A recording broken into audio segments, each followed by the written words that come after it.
and the finder of lost children, and I will strike down upon thee with great vengeance and furious anger. And what are you doing here? Oh, yeah, hey, you're doing the Sam Jackson thing from Pulp Fiction. Nice.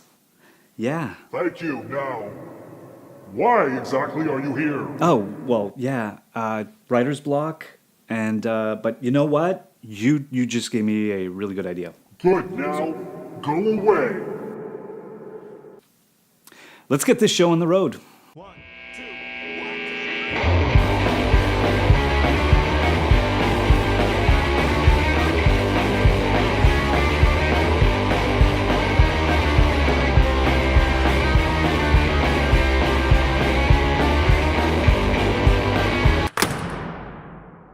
I've been a huge comic book fan for years now, but I didn't start reading comics regularly until I was 18.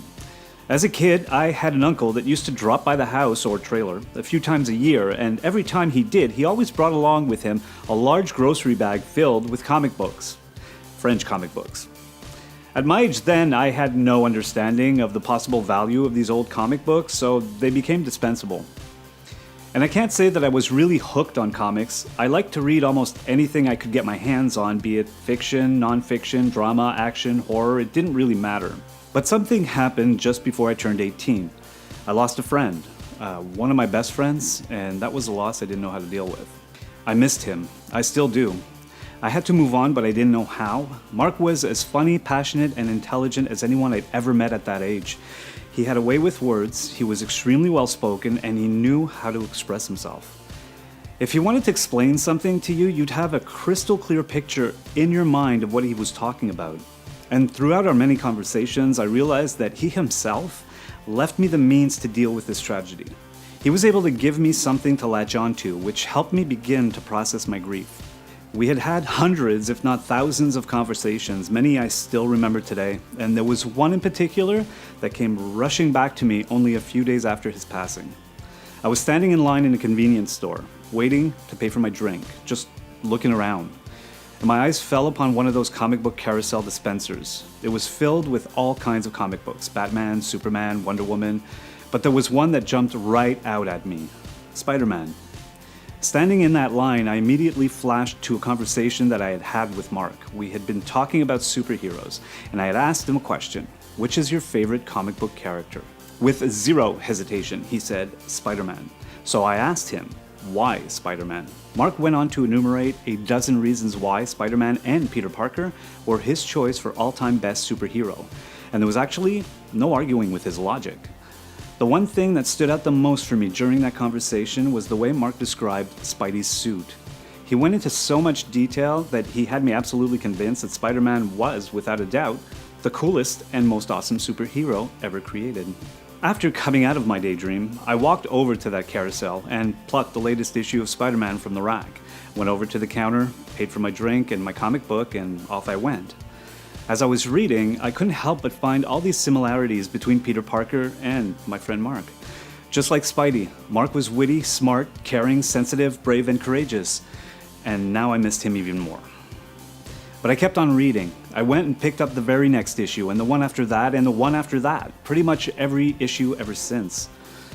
Because those issues had given me back something that I had lost. Reading those books kept my friend alive in my heart, and gave me a way to deal with my experience.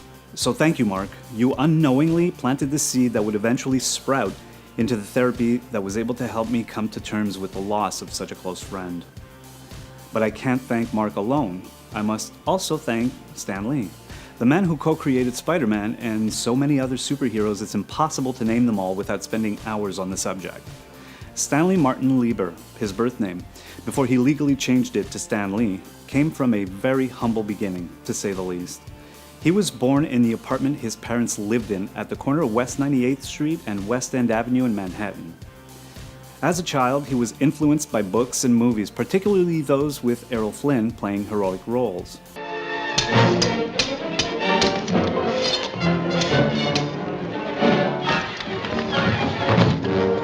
Lee went to high school in the Bronx. It was pretty much at that time that he was bitten by the not-so-radioactive writing bug. Every writer has to start somewhere, and he actually started with writing obituaries for a news service and press releases for the National Tuberculosis Center. I was hired as a teenager, I was hired by a news service to write obituaries of people who were still alive, of celebrities, so that when they would die, the obituary is all ready to be printed.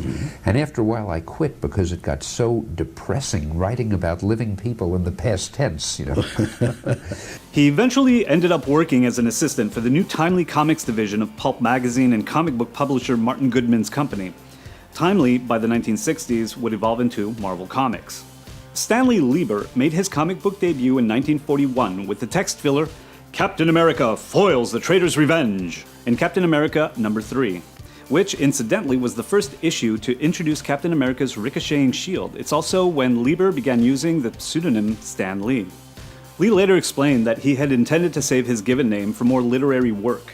He said that he had always hoped to write the great American novel. This period in time was referred to by historians as the Golden Age of comic books.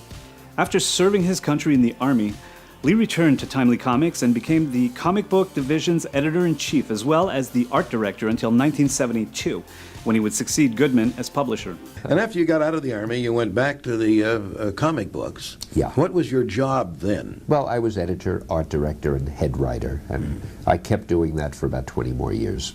It was in the 60s that things really started moving for Lee. During this era, Lee and co-creator Jack Kirby began publishing some of the most iconic superhero books ever. Together they created the Fantastic Four, the Hulk, Thor, Iron Man, and the X-Men. With Bill Everett, he created Daredevil, and with Steve Ditko, Doctor Strange, and of course, Marvel's most successful character, Spider-Man. Where did Stan Lee get the idea for Spider-Man? I was sitting and I saw a fly crawling on the wall. And I said, wow, suppose a person had the power to stick to a wall like an insect. So I was off and running, and I thought, what'll I call him? I tried Mosquito Man, that didn't have any glamour. Insect Man, that was even worse. I went down the line, and I got to Spider-Man. It sounded mysterious and dramatic, and lo, a legend was born. And believe it or not, the publisher thought it was a terrible idea. He thought, you can't name a superhero Spider-Man. People hate spiders. But then again, little did he know. So why did Spider-Man become such a huge success for Marvel? Well, that depends on who you ask. Everyone's got an opinion, but here's mine. I think much of Spider-Man's success is due to the fact that he's so relatable. Without Peter Parker, there probably wouldn't even be a Spider-Man. Peter had a lot of the problems most teens have. Because he was shy, he wasn't that successful with girls, he had to worry about his family. I think most teenagers reading it thought to themselves, hey, that could be me, you know. Most teen superheroes were usually relegated to being sidekicks to protagonists, like Robin was to Batman or Bucky was to Captain America. Peter Parker is the protagonist. He didn't have a mentor. He was a teenager that had to learn everything about being a hero all by himself. That with great power comes great responsibility.